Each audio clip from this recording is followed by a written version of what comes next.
Malam, idan na je yin fitsari sai fitsarin ya rika fitowa da zafi, ko kuma a'a sai na gama fitsarin sai wani ya rika biyowa baya.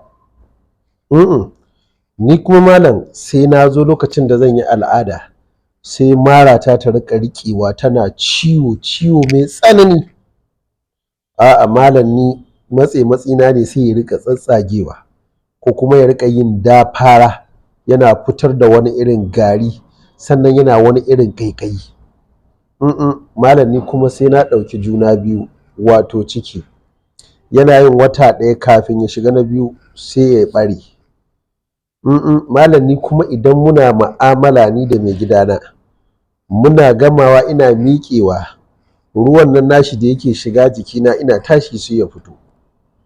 Ga su nan. Duk wanda suke da irin waɗannan matsaloli da na lissafa, to ku yi ma kanku ƙiyamul laili, ku tsaya ku saurari bayanin da zan yi, domin ku je ku haɗa wannan shayin kuna sha tsawon wata ɗaya. In Allah ya yarda wannan abin da yake faruwa da ku duk zai tafi. Wani kuma a'a al'aurarsa ce za ta rika noƙewa ta koma ciki ta ƙanƙance.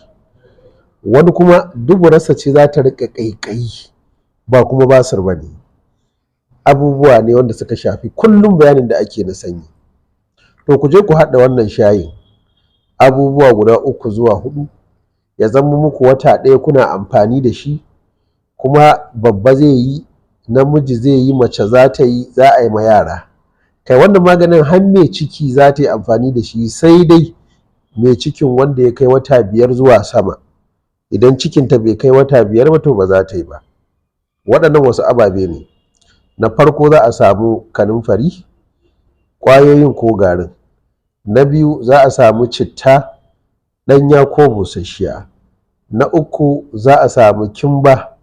Na 4 za a samu lemun tsami.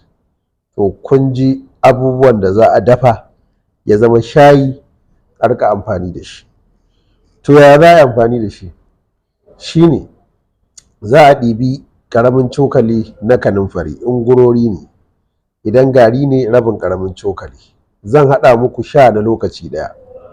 Sai a ɗauki citta ƙwara ɗaya, a ɓaɓɓare ɓawon sai a yayyanka. Idan busasshiya ce ƙwara ɗaya ta isa. Sai a ɗauki kimba ƙwara 2 ko 3. Suna nan dogaye, in ka je wajen masu sai da kayan koli za su baka kimba in baka santa ba. Sai a zuba.